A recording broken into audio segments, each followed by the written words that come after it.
Hi everyone, it's Ali here and I'm going to teach you guys how to boil your rice correctly and perfectly in a pot. The first thing you need is, of course, the pot. Pick one that you like the most. So I'm going to make a lot because I'm going to make rice to eat now and also rice to use for tomorrow for fried rice. I would put my pot here to begin with because we're going to put some rice in. And plus I can't hold my pot and my camera at the same time. I have rice. I am using jasmine rice. And we're gonna wash it. Now don't forget, before you touch the rice, wash your hands. My soap, washy wash. It depends how much rice you want to make. I measure everything by eye, so I want a lot of rice, so I already know I'm pouring this much.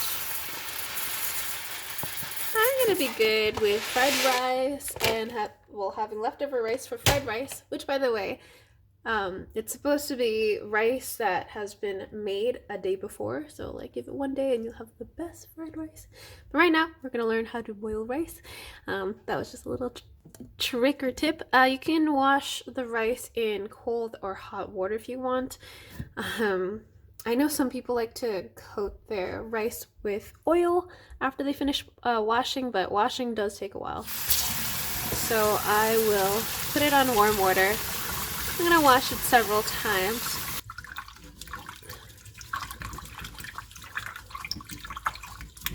I'm going to call it a day after this.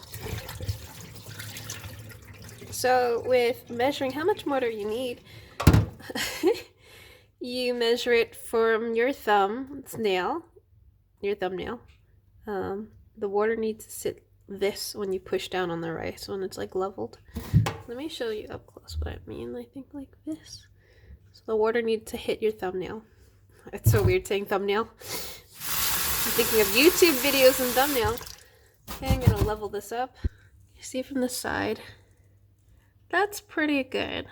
You don't have to be exact. That's pretty good. Okay? That's how much water we're gonna need, and this will work with any amount of rice. Just make sure it's leveled out. Let's bring it over to the stove. All right, I have the rice here. At this point, you can definitely add in, if you want, chicken. Well, you could have used chicken stock instead of water. You could use any stock, vegetable stock. I would suggest to put this on medium temperature as well.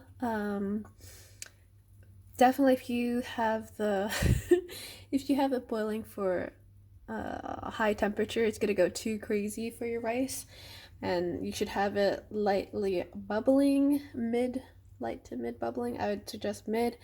It would take 10 minutes for this to finish cooking. I'm gonna just leave it a little off to the side so it has a little breathing space. But yeah, time it for 10 minutes, which I'm gonna tell Sas to do it right now on his phone because my phone is recording. Got it? Got it. Thank you. And if you want, you can also experiment with putting turmeric or curry to flavor your rice.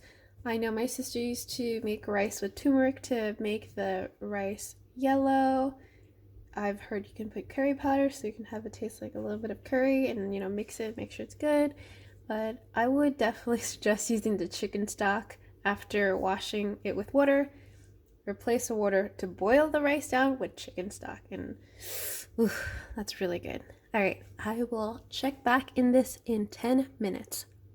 Alrighty, so it's been 10 minutes. Now we can just turn this off. And here's the secret. Leave it on for another 10 minutes with the stove off. So I've turned it off. Just leave it on the heated plate or the heated, stove because it's electric. Just turning it off, leave it on there, and it's gonna cook all the way through. And you're gonna have some really bomb-ass rice. So I'm gonna wait another 10 minutes. Don't forget to put the lid on. And it's done. So people will call this fluffing, where they do this to get the rice out, like pushing it around. And you can see how nice everything looks.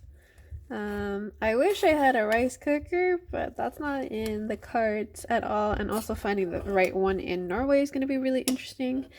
But I like being able to make it in the pot, and I get to just leave it on for 10 minutes. You just time it and turn it off, then leave it again for 10 minutes, and you got perfectly cooked rice every single time. So you know when you can step away and come back. And you have some that are kind of like sizzled, but it's because I timed it. I pushed the timer for 10 minutes, maybe like 2-3 minutes too late. Alright, I'm going to transfer this to a bowl because I'm going to have some dinner. I like using a wooden spoon to move things. And I'm going to put some rice into this bowl. Looks so good. I'm going to put some chicken that I've already made. This is yesterday's chicken fajita that I've made. Yummy. And I like to add a bit of green to my food, spruce it up, and also obviously fiber, being healthy, simple. Voila. And then the rest gets to be packed away here for fried rice tomorrow, but obviously do not put this in the fridge immediately. Let it cool down before you put it in the fridge. And I will be releasing a fried rice tutorial soon after this, so you guys can subscribe and you'll find out more about it. Anyway, I hope you guys found this super helpful, and let me know in the comments down below if you guys make the rice the same way as I do, or you didn't know how to make rice in a pot. I wish I had a rice cooker. It'd be a lot more efficient because it keeps it warm all the time and it makes things easier, but I actually don't mind using a pot at all. Well, Hansel, you gonna say bye to everybody? Bye.